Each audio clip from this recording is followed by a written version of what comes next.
Gilles. Bonjour. Alors Gilles, merci beaucoup d'avoir gentiment accepté de répondre à mes questions. Gilles Farcet, donc, vous êtes engagé dans une voie spirituelle inspirée de l'enseignement d'Arnaud Desjardins. Vous avez d'ailleurs été l'un de ses proches collaborateurs à Hauteville, l'ashram qu'il avait fondé en Ardèche. Actuellement, vous êtes responsable et animateur avec votre épouse d'une sangha, une communauté de pratiquants, dans un village de l'ouest de la France. Absolument. Vous êtes également écrivain, puisque vous êtes l'auteur d'une vingtaine d'ouvrages à caractère spirituel ou littéraire, en fonction des ouvrages, ou les deux en même temps, dont plusieurs en collaboration avec Arnaud Desjardins, justement, dont on vient de parler, et Alejandro Jodorowsky. Votre dernier ouvrage s'intitule « Une boussole dans le brouillard, un chemin spirituel, pourquoi, comment et dans quel but ?» Et au vu du titre, il semble plutôt bien s'inscrire dans la démarche de cette chaîne. Vous me direz si c'est le cas. Je ne l'ai pas encore, je l'ai pas encore lu.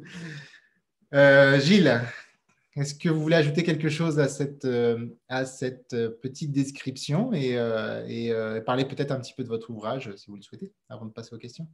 Eh bien, juste une précision, donc ce n'est pas tout à fait mon dernier ouvrage, puisque depuis, il y en a un qui est paru, qui est un ouvrage plutôt littéraire, qui est un recueil de poésie, qui s'appelle Face contre terre, aux éditions Le Clos Jouve. Voilà, un excellent éditeur de poésie lyonnais.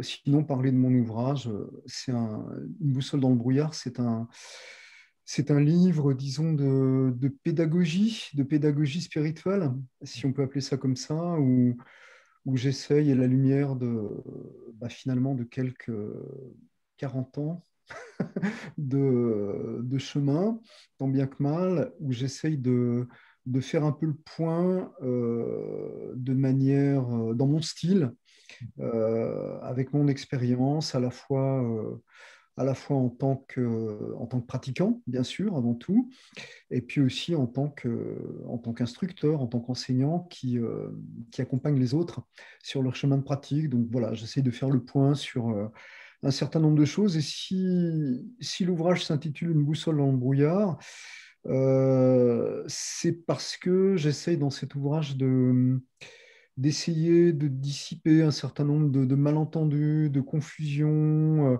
Je pars d'un constat que beaucoup de choses aujourd'hui dans le domaine dit de la spiritualité sont brouillées, en fait, sont confuses, y compris des notions fondamentales comme celle d'éveil, de maître spirituel, de disciple, de chemin, de voie. Donc j'essaye à ma mesure, et puis selon mon approche, bien sûr, de mettre un peu de clarté dans tout cela. C'est pour ça que ça s'intitule Une boussole dans le brouillard. J'espère que cette boussole aura au moins permis à quelques personnes de trouver une direction, de s'y retrouver un petit peu. En tout cas, je pense qu'on risque d'avoir des éléments un petit peu de votre ouvrage dans les réponses que vous allez apporter aux questions Probablement. qui vont vous être posées. Gilles, est-ce que vous êtes prêt pour répondre aux questions? Je ne serai jamais davantage prêt, donc autant être prêt maintenant. Allons-y alors. Première question, Gilles. La vie a-t-elle un sens? Pas forcément. Je dirais oui, bien sûr, mais dans ce que je ressens, dans ma perspective, ce sens ne va pas de soi. Il n'est pas donné. Voilà, ce n'est pas comme si je disais, bah oui, la vie a un sens, voilà, je vais vous l'expliquer, ou quelqu'un d'autre va vous l'expliquer, ce qui serait d'ailleurs un peu prétentieux. Je dirais que pour commencer à parler du sens de la vie, qui est évidemment un vaste sujet sur lequel beaucoup se sont cassés les dents depuis quelques millénaires, il faudrait commencer par parler de l'absurde. Euh, je dirais brièvement que la vie, l'existence humaine peut tout à fait, à bien des égards, paraître et peut-être en pratique être absurde pour beaucoup de personnes qui finalement vivent une existence avec ses joies, ses peines, ses espoirs, ses déconvenus, une existence ordinaire, disons, ou même parfois des existences brillantes qui sortent de l'ordinaire. Et puis finalement, en fin de parcours, ont une impression d'inaccomplissement, de déception, parfois de non-sens, parfois ce qu'on appelle le naufrage de la vieillesse. Euh, donc, ce que je veux dire par là, c'est que pour moi, le sens, s'il existe, n'est pas donné, il n'est pas intrinsèque.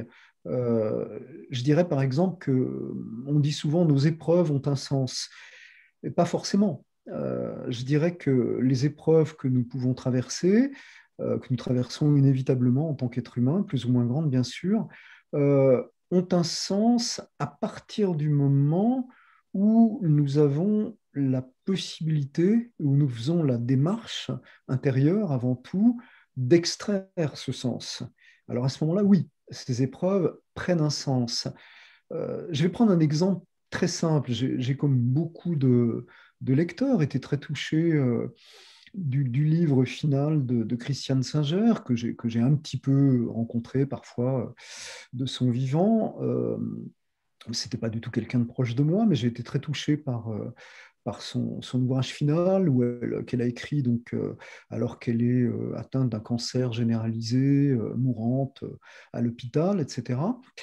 Alors, il est évident que si vous lisez cet excellent ouvrage, qui s'appelle, je crois, Dernier fragment d'un long voyage, il est évident que pour Christiane Singer, cette épreuve, cette maladie, cette agonie, a pris tout son sens, au point que non seulement ça a pris du sens pour elle, mais que aujourd'hui encore, alors qu'elle est maintenant décédée depuis quelques années, nous pouvons lire son livre et nous pouvons nous-mêmes communier à ce sens qu'elle a extrait de sa maladie, et nous pouvons nous-mêmes peut-être trouver du sens, soit si nous sommes malades, ou si, fort heureusement, nous ne le sommes pas, nous pouvons envisager qu'une épreuve comme celle-là puisse avoir un sens.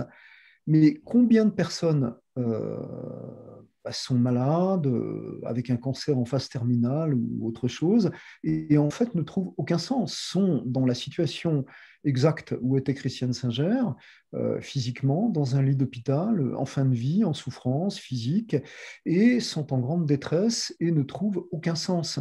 Donc, ce que je veux dire par là, en prenant cet exemple, on pourrait prendre des exemples très radicaux, évidemment. Etty Le Soum en camp de concentration, qui est arrivé à extraire un sens que là encore, nous pouvons ressentir en lisant son livre extraordinaire tellement d'années après. Il est évident que bien des personnes, et on ne pourrait pas les en blâmer, dans cette expérience n'ont vu que l'horreur, l'absurde, le cauchemar, la fin de l'humanité. Donc sans même prendre ces exemples extrêmes, je dirais que je vois la vie, l'existence humaine comme une alchimie, en fait. L'existence, c'est du plomb, en quelque sorte. Euh, les événements, tout ce qui nous arrive, notre destin, ben, c'est un plomb. Et on pourrait concevoir que ce plomb de l'existence humaine, c'est notre vocation, notre possibilité en tout cas, de le transformer en or. Mais que pour ça, c'est-à-dire de lui donner du sens, mais que pour ça ne se fait pas tout seul. Il faut être initié à un processus alchimique qui n'est parfois pas très facile. Il faut passer par le four, il faut passer par de grandes chaleurs, il faut passer par des transformations. Voilà, donc en quelques mots, et pour ne pas être trop long, je dirais oui, la vie a un sens à condition que nous soyons suffisamment, je ne sais pas s'il faut dire chanceux, ou que la grâce nous ait touchés, ou qu'en tout cas, notre destin fasse que nous ayons la possibilité, à un moment, de pouvoir extraire ce sens qui n'est pas donné, qui n'est pas intrinsèque à l'existence. C'est ce que je dirais, en quelques mots. Il ne faut pas que les événements dont vous avez parlé nous plombent, pour faire un mauvais jeu de mots avec son film. Absolument, absolument. Mais beaucoup de gens sont tout simplement plombés, y compris parfois des personnes qui peuvent avoir une foi ou une croyance ou même une adhésion à certaines valeurs spirituelles qui peut-être subjectivement comptent beaucoup pour elles, et puis qui en fait, face à l'épreuve, finalement sont envahis par l'absurde, peut-être parce que leur adhésion à tout cela était encore, cela dit sans aucun jugement, bien sûr, encore un peu en surface, et que adhérer philosophiquement, adhérer conceptuellement, c'est une chose, intégrer, c'en est une autre. Après, il y a le fameux exemple millénaire hein, de Socrate qui boit très consciemment la ciguë et qui, avant de boire la ciguë, converse avec ses élèves dans ce fabuleux dialogue que j'ai relu tout récemment, qui s'appelle Le Phédon, qui est un témoignage extraordinaire. Donc voilà quelqu'un qui donne du sens à sa mort, alors même qu'on peut considérer que sa mort est injuste, que sa condamnation est injuste, que lui-même d'ailleurs considère que cette condamnation est d'un certain point de vue absurde, en tout cas n'est pas justifiée. Il le dit, et pourtant il donne du sens à cette fin. Il est resté cohérent avec son enseignement. Absolument. Merci. Passons à la deuxième question. Bien, allons-y. 4 lettres. Dieu pour vous, c'est? C'est, alors au choix, le plus grand, Ouais. le lien. Le Mhm. lien. Euh, le plus grand, nous, je dirais, nous baignons dans le plus grand. Mhm. Euh, et le plus grand, ce plus grand, c'est le lien. C'est c'est- c'est le point commun. Si vous voulez, je vais prendre une image indémodable, vieille comme le monde, l'image de la vague et de l'océan, beaucoup utilisée en Inde. Euh, Finalement, qu'est-ce que Dieu pour les vagues que nous sommes, si on prend cette image, c'est l'océan. Et en même temps, qu'est-ce que l'océan? C'est le lien. Ce qui fait le lien, je suis une vague, vous êtes une vague, nous sommes irrémédiablement, radicalement séparés, dans le sens où jamais je ne pourrais ressentir ce que vous ressentez, jamais je ne pourrais manger, goûter une pomme par votre bouche, jamais je ne pourrais respirer à votre place. Et pourtant,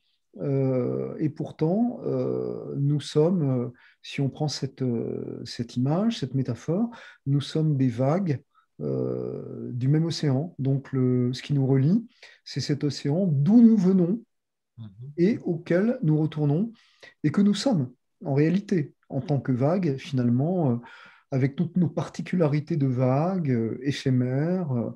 Qu'est-ce que nous sommes sinon l'eau de l'océan? Donc Dieu, c'est le plus grand, c'est même l'infini, le non mesurable, le non né, et en même temps, c'est bon, c'est là que la métaphore a ses limites, puisque les océans ont bien dû avoir un commencement et auront sans doute une fin.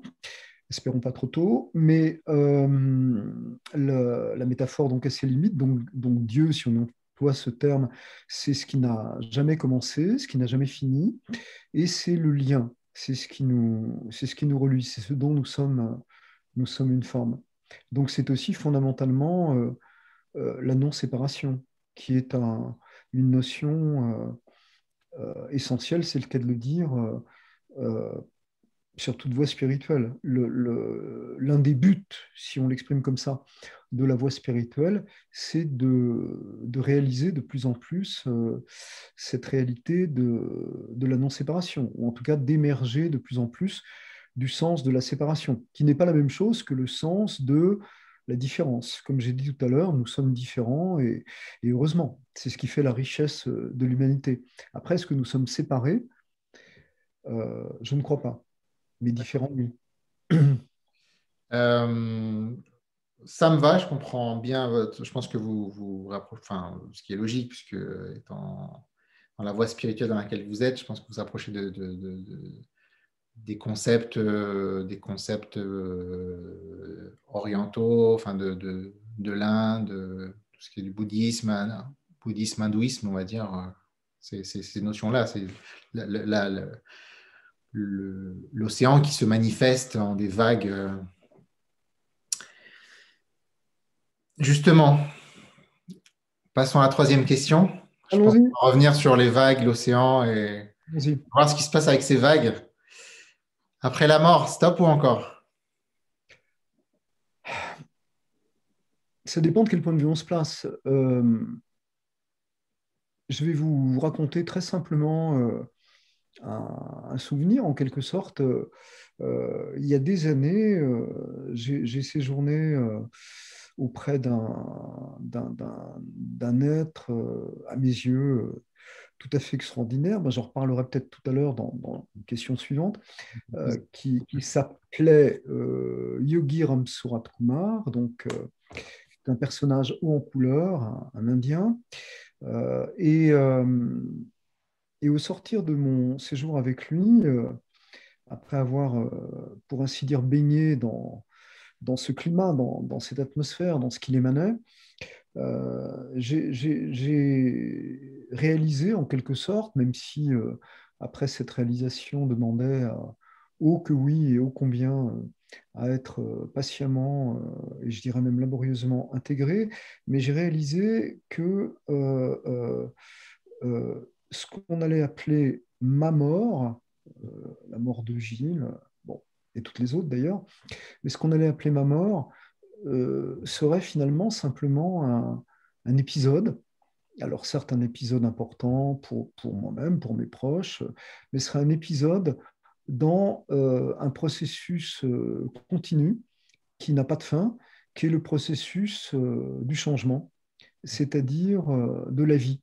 Il y a une forme qui, à un moment, on parlait tout à l'heure des vagues, de l'océan, bah, il y a une vague qui, à un moment donné, a pris naissance. Cette vague s'est déployée selon les vents, les marées, le climat. Elle a connu son destin de vague. Et puis, à un moment, irrémédiablement, elle décline. Et puis, à un moment donné, bah, il n'y aura plus de vague. Cette vague, ce sera confondue avec l'océan. Et l'océan, lui, le mouvement de l'océan continuera. Donc là aussi, bah, je dirais que la vie, si elle n'a pas de commencement, n'a pas de fin. Du point de vue de la perspective très limitée, évidemment, de l'identification à un ego qui précisément se croit tout à fait séparé, cette perspective est absolument terrifiante. Si la vague n'a aucune conscience d'être l'océan, la perspective de sa propre disparition est atroce. Bon, ça change les choses, évidemment, si elle a une autre perspective.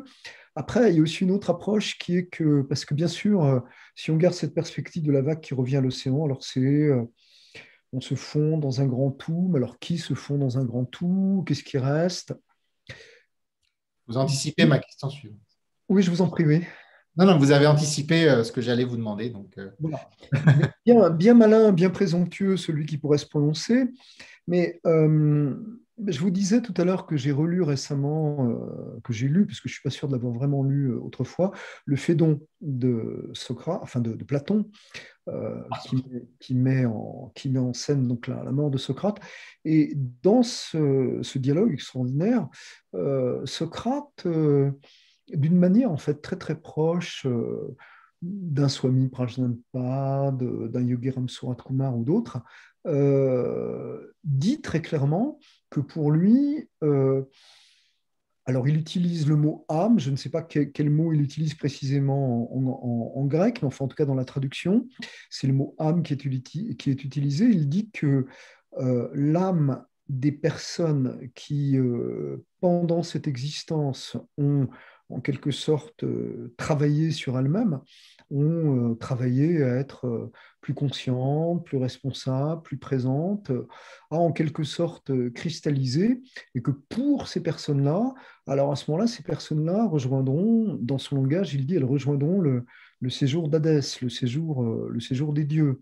J'ai été très frappé de voir comment Socrate, il y a des millénaires, exprime ça d'une manière finalement qui est très très proche de tellement d'approches qu'on va trouver effectivement dans l'hindouisme, dans le bouddhisme, mais aussi d'une certaine manière dans le christianisme, même si bien sûr il peut y avoir des controverses et des conceptions différentes.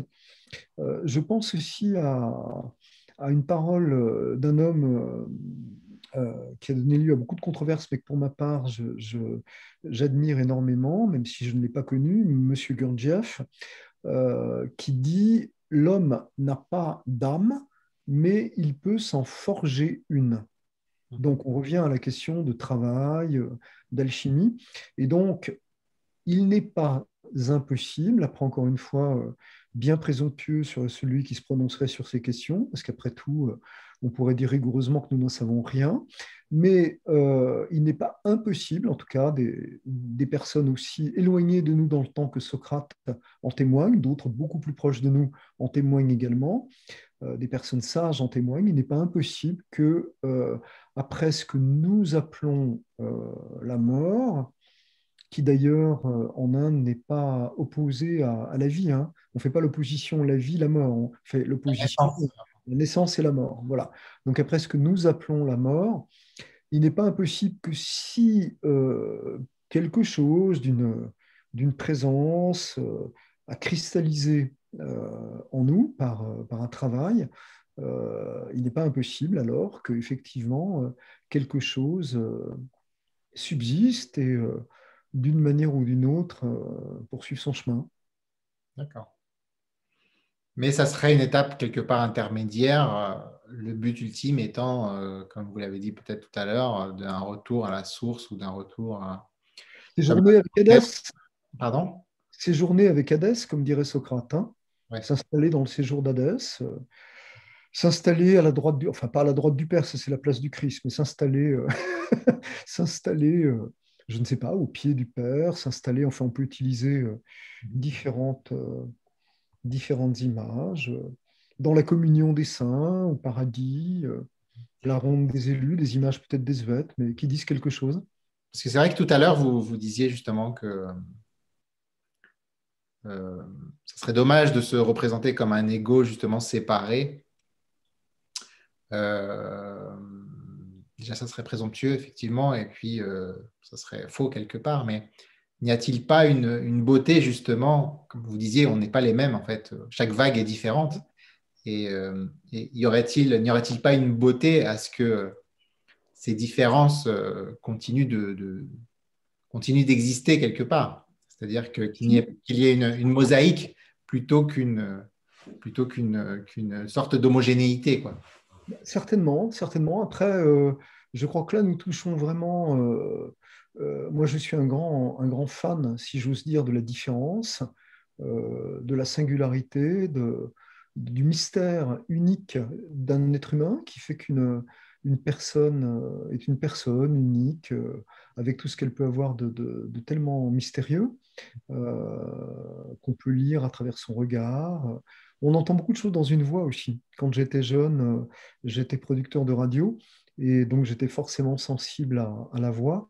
Il y a tellement de choses dans une voix. J'aime beaucoup écouter les voix même des personnes disparues. J'aimerais tellement entendre la voix du Christ, entendre la voix de Shakespeare, entendre la voix de Socrate. Bon, toujours est-il que oui, bien sûr, il y a quelque chose de merveilleux et de bouleversant dans la singularité. Après, je crois qu'on touche au mystère. Euh, et le mystère, c'est par définition quelque chose qui dépasse notre entendement.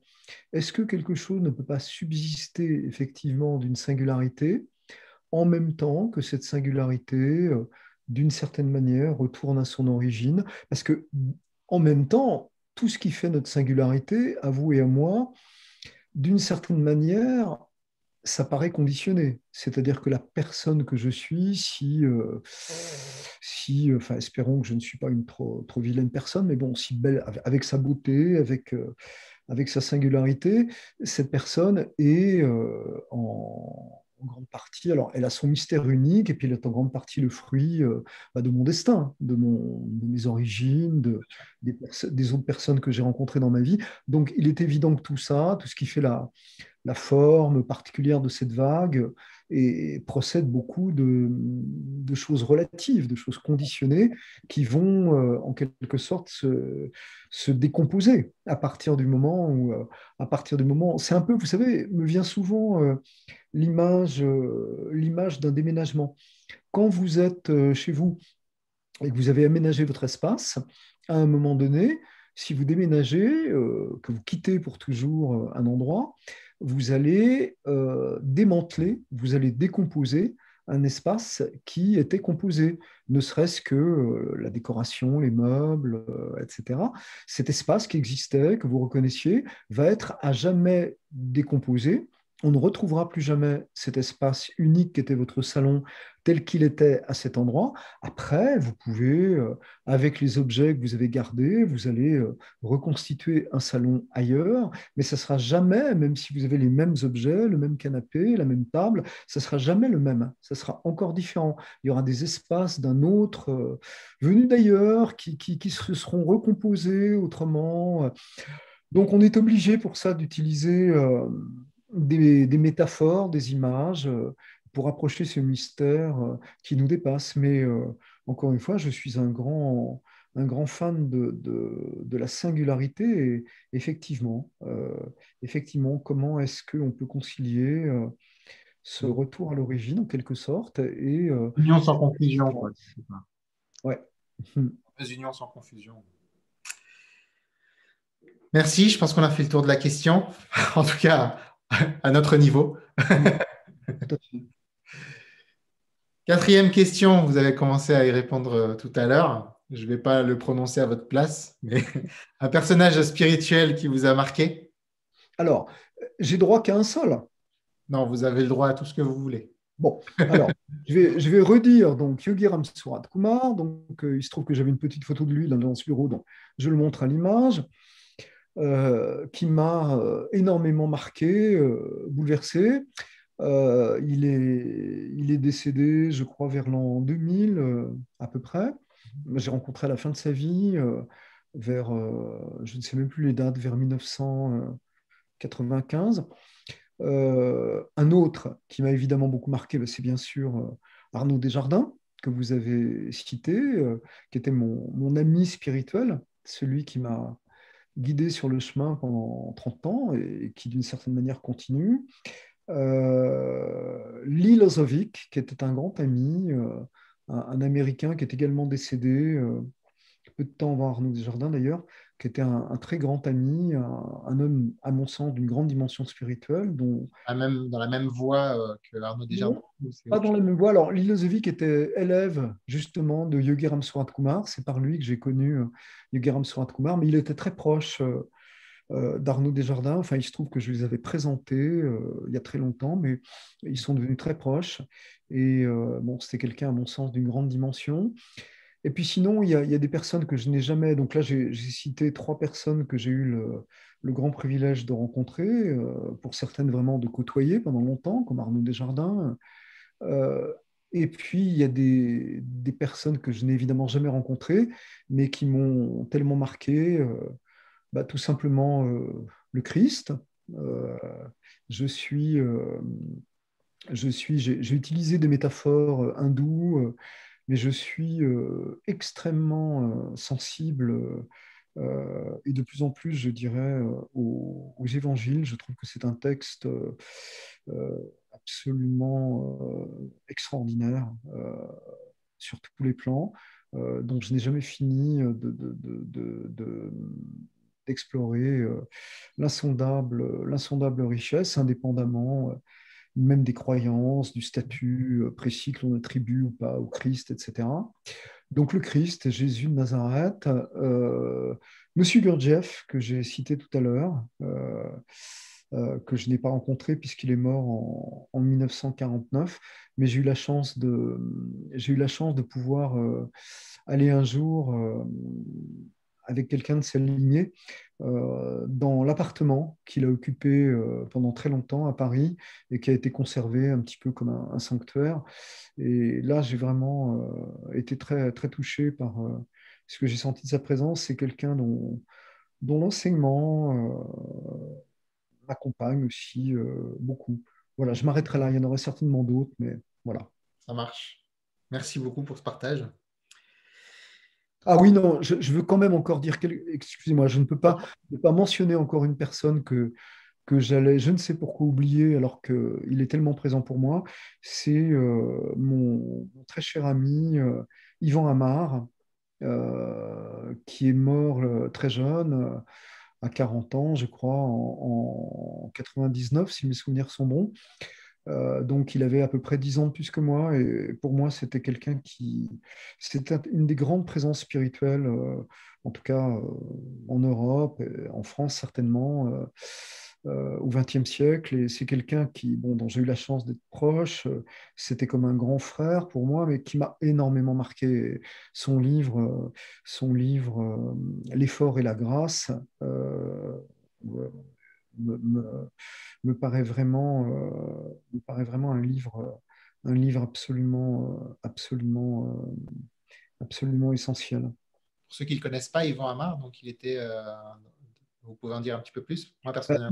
Yvon était un élève d'un maître hindou qui est toujours vivant, qui est très âgé, mais qui est toujours vivant, qui s'appelle Chandra Swami, qui demeure dans un ashram dans le nord de l'Inde, dans la région enfin, dans les Himalayas, mais pas trop loin, je pense, de Delhi.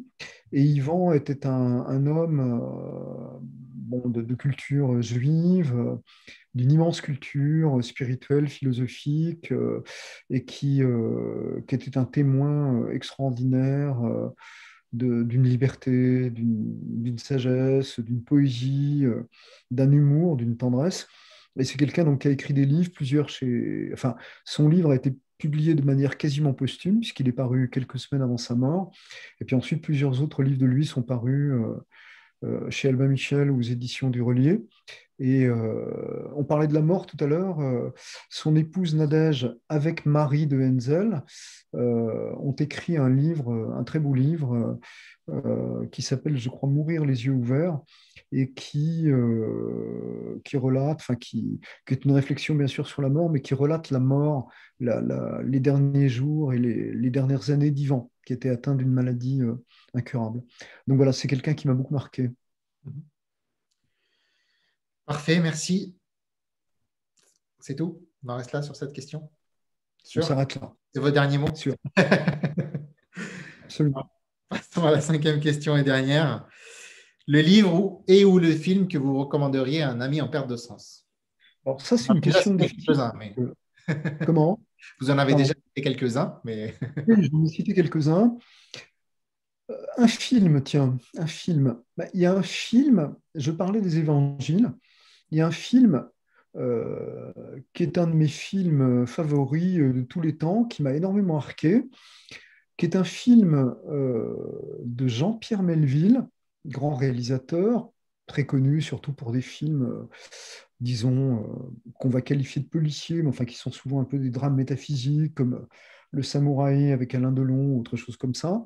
Et Jean-Pierre Melville a réalisé, je pense, au début des années 60 ou à la fin des années 50, je ne sais plus, un film avec Jean-Paul Belmondo dans le rôle principal, Jean-Paul Belmondo très jeune, et Hélène Riva. Et ce film s'appelle Léon Morin, prêtre. Et c'est un film qui est tiré d'un roman d'une autrice qui s'appelle Béatrix Beck. Et ce film est l'histoire de la relation spirituelle, hein, entre un jeune prêtre tout à fait atypique, tout à fait extraordinaire, une sorte de saint, mais pas du tout conventionnel, très surprenant, et d'une jeune femme qui au départ est totalement révoltée, incroyante, qui vient pour le provoquer. Et tout le film donc est fondé sur en quelque sorte le dialogue que ces deux personnes ont, tout ça dans le cadre de la France pendant l'occupation. Et je trouve ce film absolument extraordinaire. Le livre lui-même est extraordinaire. Le film est assez fidèle au livre. Les dialogues sont fantastiques, d'une profondeur métaphysique incroyable. Et la performance d'acteur de Jean-Paul Belmondo, bon, qui a ensuite joué des rôles bien différents, mais qui était un acteur fantastique, est époustouflante. Donc ce film reste un chef-d'œuvre spirituel dans mon petit panthéon personnel, et je le recommanderais à toute personne qui souhaiterait se nourrir, se faire un petit shoot de spiritualité au-delà de la dimension même proprement chrétienne, évangélique du film. Il y a un remake qui a été fait assez récemment, mais même si ce remake est pas mal, je crois vraiment qu'il faut voir l'original, hein, le film de Melville en noir et blanc. Donc voilà, bah, c'est le film que je citerai. Sinon, un livre, il y en aurait tellement, tellement, tellement, tellement que bah, je pourrais citer au moins trois ou quatre livres d'Arnaud Desjardins qui m'ont bouleversé. Je pourrais citer le livre d'Yvan Amar que j'ai cité tout à l'heure. Je pourrais citer Fragment d'un enseignement inconnu qui reprend l'enseignement de M. Gurdjieff. Je pourrais citer le Phédon de Platon qui raconte la mort de Socrate. Les évangiles, bien sûr, les évangiles indépassables, inégalables, tellement de textes, hein, les Upanishads, euh, voilà, que Je dire pense de qu'il y a de plus? quoi faire avec tout ça. Il y a de quoi faire. Et puis votre livre, Une boussole dans le brouillard, ça peut aussi, Oui, je bah, pense, aider des gens.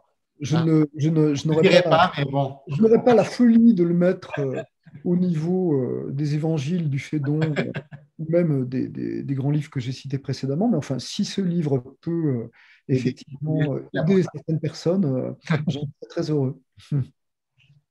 Bon, il est temps de nous quitter. Merci Absolument. beaucoup, Gilles, pour ce Merci, moment. merci David. Merci. Et puis, à très bientôt, j'espère. Eh bien, écoutez, merci Roger d'avoir donné cette occasion de partager. Merci à vous. Au revoir. Au revoir.